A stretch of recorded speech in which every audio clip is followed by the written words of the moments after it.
Okay, let's try a little thought experiment together. We're going to take one single day, January 25th, 2026, and just hit pause.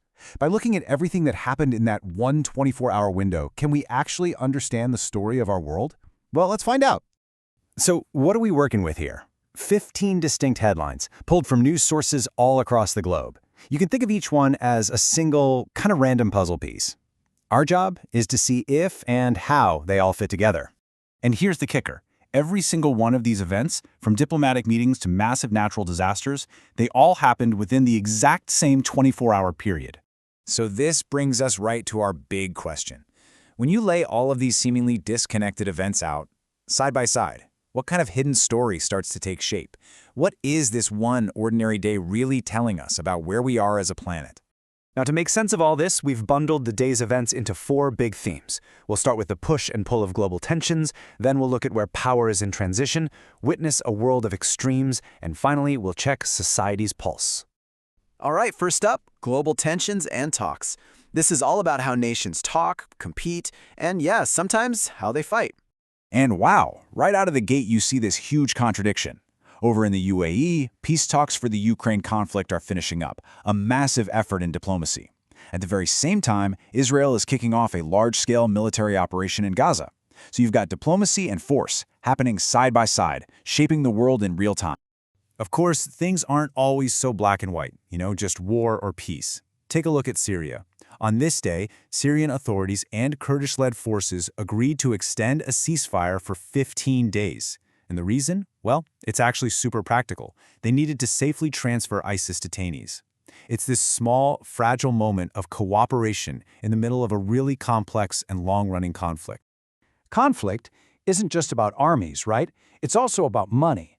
So after Canada signed a new trade deal with Beijing, President Trump threatened a whopping 100% tariff on Canadian goods. Prime Minister Mark Carney's response? He told his people to buy Canadian, basically sparking a trade war between 2 of the world's closest allies. Okay, let's shift gears to our next theme, power in transition. This is all about who's in charge inside different countries and what their big plans are for the future. Over in Myanmar, the final phase of general elections is happening. But this is not some simple, straightforward vote. It's all taking place under heavy security, and the whole thing is overshadowed by an ongoing internal conflict. It's a pretty stark reminder of just how tough the road to a stable government can be. Meanwhile, in Iraq, a very familiar face is making a comeback. The biggest bloc in parliament just nominated former Prime Minister Nouri al-Maliki for a 3rd term. That signals a major return to a previous era of leadership for the country. And what about a country's grand strategy? Well, the Pentagon just dropped its 2026 National Defense Strategy, and it's built around this idea of an America First defense. So what's that mean?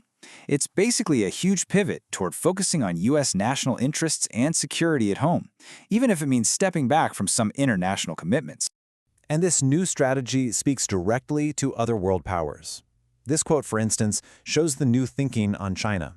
The goal isn't necessarily conflict, but to have relations that are both stable and strength-based.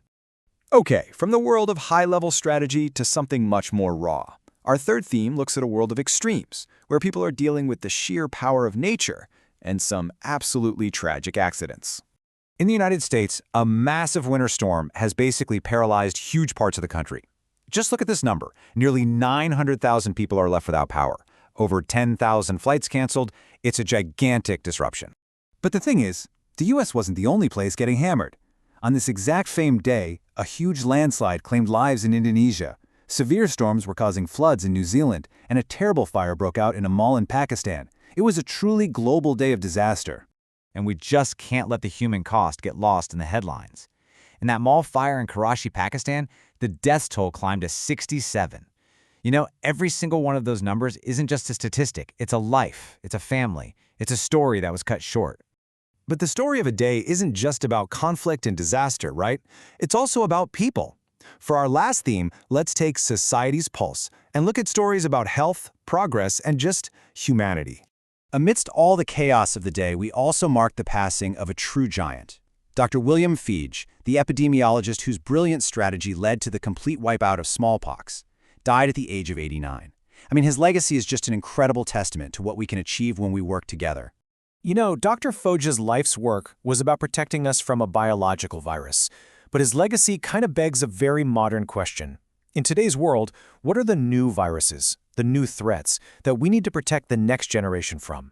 Well, on this very day, France offered up one possible answer. Citing huge concerns over youth mental health, President Macron announced a plan to fast-track a law that would ban social media for all kids under 15. A really bold and, you can bet, controversial public health move for our digital age. And people were making their voices heard in all sorts of ways. In Minneapolis, you had thousands of people braving sub-zero temperatures to protest against ICE raids. At the same time, in New Delhi, a very different kind of meeting. Leaders from India and the EU were getting together to finalize a massive free trade agreement.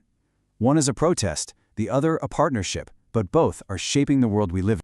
So, what's the story of January 25th, 2026? It seems that in just one 24-hour spin of the planet, we saw conflict and cooperation. We saw devastating disasters right alongside incredible human progress. We honored the end of a world-changing legacy and started debating the very first words of our future. And that leaves us with one final, and I think pretty important question to chew on. If a single random day can hold this much complexity, this much contradiction, what crucial patterns, what deeper stories are we all missing in the constant noise of the daily news?